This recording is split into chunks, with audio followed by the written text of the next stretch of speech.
મધ્ય ગુજરાતની મોટામાં મોટી હોસ્પિટલ એટલે એસએસજી હોસ્પિટલ. વડોદરા ખાતે આવેલી એસએસજી હોસ્પિટલ હાલ ત્યારે દેવામાં છે. દવાનું દેવું વધી ગયું છે. મિત્રો, તે જ અંતર્ગત નિવેદન સામે આવ્યું છે. ઇન્ચાર્જ આરએમઓ જાગૃતિ ચૌધરીનું નિવેદન સામે આવ્યું છે. દવાના વેપારીઓ 13 કરોડ ચૂકવવાના બાકી છે. 2024માં 13 કરોડનું દેવું એસએસજી હોસ્પિટલને ચૂકવવાનું હતું. ગ્રાન્ટના અભાવે આ ચૂકવણું કરવાનું બાકી છે. વારંવાર એસએસજી હોસ્પિટલ જે તંત્ર છે તે સરકાર પાસે માંગ કરે છે. એસએસજી હોસ્પિટલનું દેવાઓનું બજેટ 200 કરોડ છે. ગુજરાત સરકાર તરફથી દવા ન આપતા જ ખાનગી વેન્ડર પાસે દવા ખરીદવી પડી છે. દર્દીઓની સુવિધા ધ્યાનમાં રાખીને તાત્કાલિક દવા ખરીદવી પડી છે તેવું નિવેદન સામે આવ્યું છે. સરકારી નિયમ પ્રમાણે 688 દવા ઈડીએલ એટલે ઇસેન્શિયલ ડ્રગ લિસ્ટમાં સમાવિષ્ટ કરવામાં આવે છે. એ ડ્રગ જે છે એ જીએમએસએલ ગુજરાત મેડિસિન સર્વિસ કોર્પોરેશન જે છે ગવર્મેન્ટનું એ એણે સપ્લાય કરવાનું, એ સરકારી નિયમ પ્રમાણે દરેક હોસ્પિટલમાં એમણે સપ્લાય કરવાનો હોય છે. પરંતુ અમુક દવાઓ એ 688માંથી પણ એને ઈડીએલ કહેવાય, એ જ દવામાંથી પણ સપ્લાય ના થાય. પણ અત્યારની એસએસજી હોસ્પિટલની પરિસ્થિતિનું અમે મેડિકલ સ્ટોર દ્વારા સ્ટોર મેન્ટેન કરવામાં આવે. સ્ટોરેજ એટલે ધારો કે 3 મહિનાની અમે રાખીએ જ કે દવા ખૂટે ના એટલા માટે. એટલે એ જે ના સપ્લાય થાય એનો પણ અમારે ઓર્ડર આપવો પડે. અને નોન ઈડીએલ કહેવાય. નોન ઈડીએલ એટલે કે વિભાગીય વડા જે ટ્રીટિંગ ડૉક્ટર છે એની માંગણી પ્રમાણે પણ અમારે ખરીદી કરવી પડે. એટલે એ ખરીદી જે થઈ છે એ 13 કરોડ જેટલું અમારું હજુ આઉટસ્ટેન્ડિંગ છે, એ ગ્રાન્ટના અભાવે ખરીદી. अच्छा, કેટલી દવાઓ એવી હશે જે અત્યારે અવેલેબલ નહીં હોય, જે મેજર ટ્રીટમેન્ટમાં જરૂરિયાત પડતી હોય? કઈ દવાઓ એવી છે જે અત્યારે હાજર નથી? એવું ના હોય એવું બને જ નહીં, કારણ કે અમે લોકો અમારે સ્ટોર મેન્ટેન કરવા માટે તો અમે ખરીદીને કે ઓર્ડર આપીને, કદાચ કોઈક ઓર્ડર આપ્યો હોય ને વહેલું મોડું થાય એવું બની શકે, પણ ના હોય એવું ઓછું. વેન્ડર્સ નથી.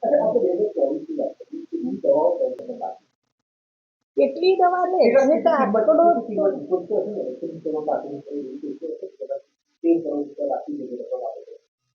ટોટલ 13 કરોડનું અમારું જે અત્યાર સુધીનું પરચેસ છે એ પેન્ડિંગ છે. અરાઉન્ડ 30 કરોડ.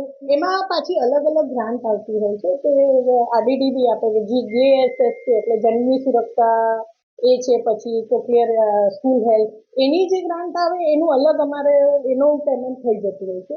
એને તો જનની સુરક્ષા એટલે મધર અને બાળક એને તો ફ્રી કરવાનું જ હોય, એટલે એની ગ્રાન્ટ આવી જાય એટલે એનું અલગથી અમારે પરચેસ થાય એ પેમેન્ટ થઈ જાય. અને બાકી જે ટ્રેઝરી સરકારમાંથી જે બીજી ગ્રાન્ટ આવે એનું પેન્ડિંગ બાકી છે. અથવા ગ્રાન્ટના અભાવે આ દવાઓનું બિલનું ચૂકવણું બાકી છે, કોઈ વખત રજૂઆત કરવામાં આવી છે ખરી? વારંવાર લેખિત અને ત્યાં ગાંધીનગરથી બી અમને વારંવાર પૂછવામાં આવે કેટલું બાકી, એ પ્રમાણે એ લોકો તો ત્યાં અમારી હાયર ઓથોરિટી પણ નાણાં વિભાગને રજૂઆત કરે એ પ્રમાણે પિરિયડિકલી ગ્રાન્ટ આવતી હોય. અચ્છા, વર્ષ દરમિયાન કેટલી વખત રજૂઆત કરવામાં? વારંવાર રજૂઆત કરી, કારણ કે અમે સ્ટોરમાંથી લખીએ એટલે એકાઉન્ટ વિભાગવાળા આ બધી રજૂઆત કરતા હતા. એટલે એક્ઝેક્ટ આંકડો તો નથી, પણ એવરી પિરિયડિકલી એ લોકોને ટેલિફોનિક રિટર્ન એ બધી જાણ કરવામાં આવે. પહેલા બજેટ મોકલી જ આપવામાં આવે એટલે ત્યાંના બી ફોલોઅપ કરતા હોય છે, અહીંના બી દવાઓનું તો એક્ઝેક્ટ મને એસએસજીનું 150-200 કરોડ તો હોય. એકચ્યુઅલી આ સબ્જેક્ટ તો મારી એકલાનો સ્ટોરનો પ્રોબ્લેમ નથી, એકાઉન્ટ વિભાગવાળા બધું ભેગું થઈને માંગતા હોય છે. એટલે ટોટલ બસ 150-200 કરોડ તો કર્યો છે. એ રેટ કોન્ટ્રાક્ટ ગાંધીનગરથી થાય, એને ઓર્ડર આપ્યો હોય તો એ લોકો ઘણી વાર કહેતા હોય કે અમે જીએમએસએલ જે કોર્પોરેશન છે એને જ આપ્યું, તો એવી સપ્લાય કદાચ ના હોય તો. બાકી તો અમે ઇમરજન્સી દવામાં જે કેશથી પણ લઈને 688 પ્રકારની દવાઓ છે. હોસ્પિટલ પાસે કેટલા પ્રકારની દવાઓ અવેલેબલ છે? 688માંથી અમને જે એટલે ટોટલ 688નું અમે ઇન્ડિયન નથી કર્યું. જે અમને જરૂર હોય એટલે રાઉન્ડ અબાઉટ 670 કે એવું ઇન્ડિયન કર્યું હોય. એ જે ડિમાન્ડ પ્રમાણે તો બધી અવેલેબલ